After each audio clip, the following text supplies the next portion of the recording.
அறம் செய்ய விரும்பு. இந்த ஒரு எண்ணத்துல ஆரம்பிச்சதுதான் அகரம். அத்தனை பேர் அத்தனை பிரச்சனைகள் இருக்கு. ஒவ்வொருத்துக்கும் ஒரு விதமா தனி மனிதர்களா நிறுவனங்களா நிறைய உதவிகளும் நிறைய மாற்றங்களும் இந்த சமுதாயத்தில் செஞ்சுட்டு இருக்காங்க. நான் நடிக்க வந்ததுக்கு அப்புறமா 2006 எனக்கு என்ன நடந்துட்டு இருக்குது, எனக்கு எப்படி இவ்வளவு அன்பு கிடைக்குது, இவ்வளவு அன்பு இவ்வளவு மரியாதை, இப்படி ஒரு இடம் கொடுத்துருக்காங்களே, நான் என்ன திரும்பி செய்ய முடியும் அப்படிங்கிற நன்றி உணர்வு தான் அகரம். அந்த அகரம் எனக்கு வழி காமிச்ச ஞானவேல் அவர்களுக்கு நான் எவ்வளவு நன்றி சொன்னாலும் பத்தாது. தங்கைகளா தம்பிகளா 15 வருஷம் ஆயிடுச்சு விதைய. எப்படி இருக்கீங்க? இதெல்லாம் பார்க்க எப்படி இருக்கு?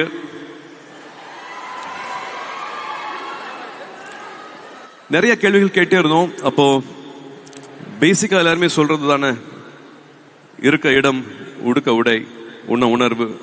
அந்த உணவு, உடை, இடம் இதெல்லாமே அடிப்படை தேவைன்னா அதே மாதிரி அடிப்படை தேவை கல்வி அப்படிங்கறத நாங்க புரிஞ்சுக்கிட்டோம்.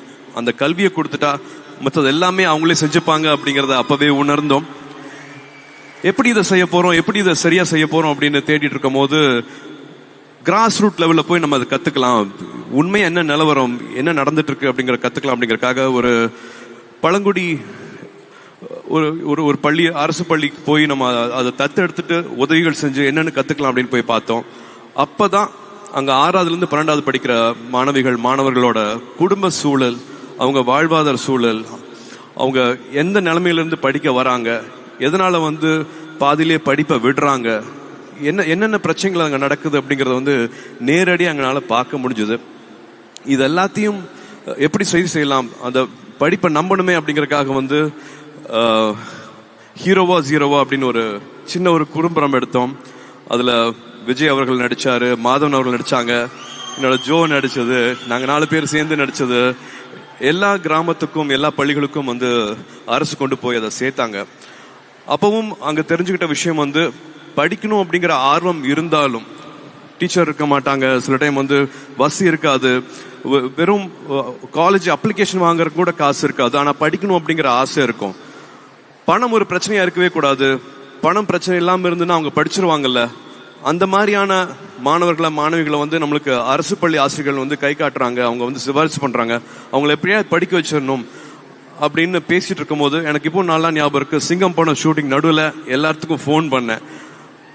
ஒற்றை சிந்தனை இருக்கிறவங்க எல்லாத்துக்கும், அதே மாதிரி சிந்தனை இருக்கிறவங்க எல்லாத்துக்கும் ஃபோன் பண்ணி உதவி செஞ்சீங்கன்னா இவங்க எல்லாம் படிப்பாங்க அப்படின்னு சொன்னதுல 1 கோடி ரூபாய் கிடைச்சது. ஆளுக்கு 10 லட்ச ரூபா அப்படின்னு 1 கோடி ஒரு தொடக்கம் அப்படிங்கிற நிகழ்ச்சி பண்ணோம். விஜய் டிவி கூட என்னோட அண்ணன் சித்தப்பா கமல் சார் அவர்களும் அப்ப இருந்தே எங்களுக்கு துணையா இருக்கிறாரு. அந்த நிகழ்ச்சி பண்ணதுக்கு அப்புறமா நிறைய பேர் அன்பு கொடுத்தாங்க. நிறைய பேர் மாணவர்கள் அப்ளிகேஷன்ஸ் அனுப்பிச்சாங்க. ஏகப்பட்ட அப்ளிகேஷன்ஸ். நாங்க 100 பேரை படிக்க வைக்க போறோம் அப்படின்னு ப்ராமிஸ் பண்ணோம்.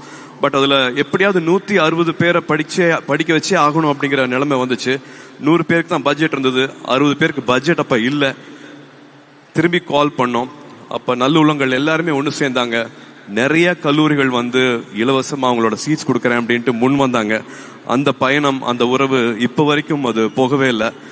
160 சீட்ல ஆரம்பிச்சது இப்ப 15 வருஷம் கழிச்சு இப்ப கிட்டத்தட்ட 6000 மாணவர்களுக்கு மேல நம்ம கொண்டு போய் சேர்த்திருக்கோம்.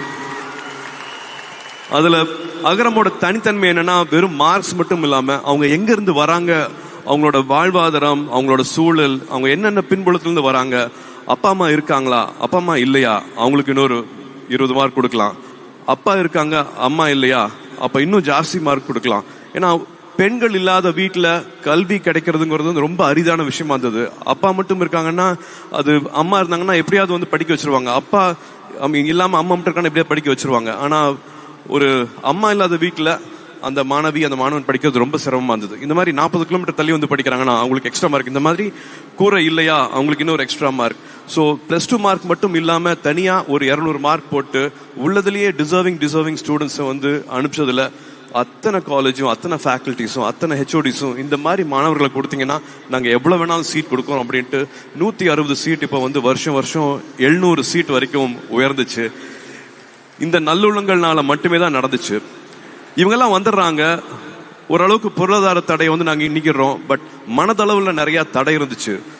தமிழ் மீடியமில் படிச்சுட்டு வந்தவங்க இங்கிலீஷ் மீடியமில் படிக்கணும், நிறையா economical diversity changes, peer pressure, suicidal symptoms, இந்த மாதிரி ஏகப்பட்ட மனத்தடைகள் இருந்தது. அங்கே தான் வந்தாங்க தன்னார்வலர்கள். அவங்களோட நேரத்தை கொடுத்தாங்க, அண்ணாவா அக்காவா ஆனாங்க. நீ வா, நீ இதை படி, நீ இதை நல்லா வருவே அப்படின்னு சொன்னாங்க. கைப்பிடிச்சாங்க. 3 வருஷம் 4 வருஷம் அவங்களுக்கு அண்ணாவா அக்காவா, ஏன் இப்போ கல்யாணத்துக்கு அட்வைஸ் கொடுக்குற வரைக்கும் இன்னும் தொடர்புலேயே இருக்காங்க. அந்த உறவு வந்து மாறவே கிடையாது. ஸோ இது வந்து ரொம்ப ரொம்ப அழகான பயணம். இதில் என்னையும் சேர்த்துக்கிட்டதுக்கு நான் நன்றி சொல்ல தான் நான் இங்கே நின்றுட்டு இருக்கேன். இது நான் ஆரம்பிக்கிறேன்னு சொல்லவே இல்லை. இது வெறும் ஒரு தாட்டாக இருக்கலாம். பட் இங்கே இருக்கிற கல்லூரிகள், இங்கே இருக்கிற நன்கொடையாளர்கள், இங்கே இருக்கிற சிஎஸ்ஆர், இங்கே இருக்கிற கார்பரேட்ஸ், அரசு பள்ளியில் இருக்கிற ஆசிரியர்கள், ஒரு போஸ்ட் மாஸ்டர், ஒரு ஆட்டோ ஓட்டுற அண்ணா, இப்படி வந்து சொல்லிக்கிட்டே போகலாம். இங்கே இருக்கிற அண்ணாக்கள் அக்காக்கள் அத்தனை பேரையும் சொல்லிட்டே போகலாம். இவங்க இல்லாமல் இந்த ஒரு அழகான பயணம் கிடைச்சிருக்காது. இதுக்கு நீங்க முக்கியமான காரணம். உங்களோட விடாமுயற்சி தான் வந்து எங்களை இந்த 15 வருஷம் கூட்டிட்டு வந்துச்சு. நீங்க பாதியில படிப்பை நிப்பாட்டி இருந்தீங்க, இல்லாட்டி நீங்க இந்த மாதிரியான கனவுகளெல்லாம் நீங்க வந்து ஜெயிக்கல அப்படின்னா எங்களோட 15 வருஷ பயணம் இருந்திருக்காது. நீங்க எதிர்நீச்சல் போட்டீங்க. வாழ்க்கை என்னென்னமோ பண்ணிச்சு, உங்களை எதுவுமே கொடுக்காம இருந்துச்சு. ஆனா அதை பத்தியெல்லாம் கவலைப்படாம எனக்கு இதுதான் இலக்கு, நான் கல்வியை நம்புறேன், கல்விதான் எனக்கு ஆயுதம், நான் நிச்சயமா நான் படிப்பேன் அப்படின்னு சொல்லிட்டு 15 வருஷம் நீங்க விடாம பண்ண இந்த முயற்சிகள் தான் இந்த நாளைக்கு எங்களை கூட்டிட்டு வந்திருக்கு, நம்மளை கூட்டிட்டு வந்திருக்கு, நம்மளை குடும்பமா ஆக்கியிருக்கு. எனக்கு இவ்வளவு தங்கச்சிகள் கிடைச்சிருக்காங்க, இவ்வளவு தம்பிகள் கிடைச்சிருக்காங்க, இவ்வளவு உறவு கிடைச்சிருக்கு. இது மட்டுமே பண்ணாம வந்து நீங்க திரும்பி கொடுத்துருக்கீங்க. நான் இப்பதான் அண்ணன் சொல்லிட்டு இருந்தேன், நான் வந்து அகரம் ஆரம்பிக்கும் போது எனக்கு 35-36 வயசு இருக்கும். பட் நீங்க 20 வயசு 22 வயசுலயே வந்து சமுதாயத்தை பத்தி திரும்பி நினைக்க ஆரம்பிச்சிட்டீங்க. இப்ப அகரம் நடத்திட்டு இருக்கிறது வந்து அகரம் முன்னாள் மாணவர்கள். ஸோ அதுதான் வந்து எங்களுக்கு ரொம்ப ரொம்ப சந்தோஷமான விஷயமா இருக்கு. இந்த செயின் வரணும், இந்த சைக்கிள் வரணும்னு ஆசைப்பட்டுட்டு இருந்தோம். அது ரொம்ப அழகாவே வந்திருக்கு. அது ரொம்ப அழகாவே நீங்க நடத்தி கொடுத்துட்டு இருக்கீங்க. கற்க கசடர கற்பவை நிற்க அதற்கு தக அப்படிங்கிற மாதிரி படிச்சதையும் பெற்றதையும் திரும்ப பல மடங்கா நீங்க கொடுத்துட்டு இருக்கீங்க. அதோட சந்தோஷம் சொல்லி மாளாது. இதுக்கு எல்லாமே வந்து ஒரு தாட் வந்துச்சுன்னா வந்து அகரம்ல இருக்கிறவங்க எல்லாருமே வந்து நிச்சயமா காரணம். நான் வந்து ஞானவேல் சொல்லுவேன், ஜெயஸ்ரீ சொல்லுவேன், ஆண்டனி சொல்லுவேன், கவிதா சொல்லுவேன், இன்னும் பின்னாடி இருக்கிற 1000 பேர் அத்தனை பேரையும் சொல்லணும். அகரம் இவ்வளவு கட்டுக்கோப்பாக, இவ்வளவு எதுவுமே இல்லாம தாமஸ் அங்கிள் சொல்லணும். இப்படி சொல்லிட்டே போயிட்டே இருக்கலாம். இவங்க எல்லாமே வந்து நம்மளுக்கு வழிகாட்டி வேணும். எனக்கு ஆரம்பிச்சது வந்து அப்பா தான். வீட்டில் நடந்த +2 ஃபங்க்ஷன்ஸ் தான் வந்து எனக்கு இந்த நிலைமையை வந்து கண்கூட பார்க்கறதுக்கு, நான் கனெக்ட் பண்ணிக்கிறதுக்கு எனக்கு ஒரு வாய்ப்பா இருந்துச்சு. அப்படி போனா என்ன, அப்பாவுக்கு உதவி செஞ்ச ஆறுமுகம்னு எங்களுக்கு தூரத்து சொந்தக்காரர். அப்பாவை வந்து அடிக்கடி பார்த்து கூட கிடையாது. அப்பாவை கிட்டத்தட்ட ஒரு 14-15 வயசுல கிராமத்துல இருந்து இங்க கூட்டிட்டு வந்து வழிகாமிச்சு அவர் வழிகாட்டி இருக்கிறாரு. அந்த மாதிரி ஏகப்பட்ட வழிகாட்டிகள் இருக்காங்க அகரம் உருவாகிறதுக்கு. சிரஞ்சீவி சார் ஒரு வழிகாட்டின்னு சொல்லலாம். இன்னும் எத்தனையோ பேர் வந்து வழிகாட்டிகள் சொல்லலாம். ஆனா எனக்கு பர்சனலா ஒரு முக்கியமான வழிகாட்டி இருக்கிறாரு. இந்த விரல் இருக்கு இல்லையா, இந்த விரலுக்கு வந்து நிறைய அர்த்தங்கள் சொல்லலாம். இது கேள்வி கேட்கிற விரல் சொல்லலாம், குறை சொல்ற விரல்னு சொல்லலாம், மிரட்டுற விரல்னு சொல்லலாம். ஆனா இதே விரல நம்ம இப்படி கீழே காமிச்சோம்னா, நான் இருக்கேன், விரலை பிடிச்சிக்கோ, நீ வா அப்படின்னு கூட்டிட்டு போற விரல் இருக்கு இல்லையா, எனக்கு அந்த விரல், எனக்கு அண்ணா /சித்தப்பா நம்மளோட கமல் சார் இதை ஏற்கனவே சொல்லியிருக்கிறாரு. என் ரூம்ல இருக்கிற போஸ்டர்ல வந்து நான் கமல் சார் போட்டோ வந்து நான் ஒட்டி வச்சிருக்கேன். நாயகன் படம் பார்த்துட்டு மீசையெல்லாம் எடுத்திருக்கேன்.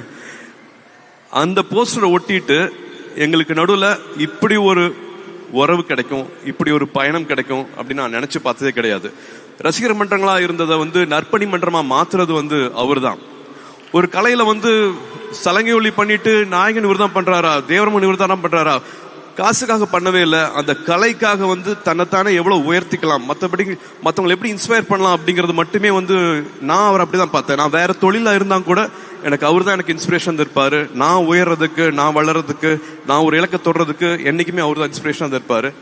அவரு திரும்ப திரும்ப சொல்ற மாதிரி, படத்துலயும் சொன்ன மாதிரி, அடுத்த வினாடி ஒழித்து வைத்திருக்கும் ஆச்சரியங்கள் இந்த உலகத்துல ஏராளம். Miracles happen. நினைக்கிற கனவு நிச்சயமாக நிறைவேறும். அண்ணாவை அகரம் சார்பாக மேடைக்கு அழைத்து உங்களுக்கு ஆசீர்வாதம் சொல்லணும்னு ஆசைப்படுறேன்.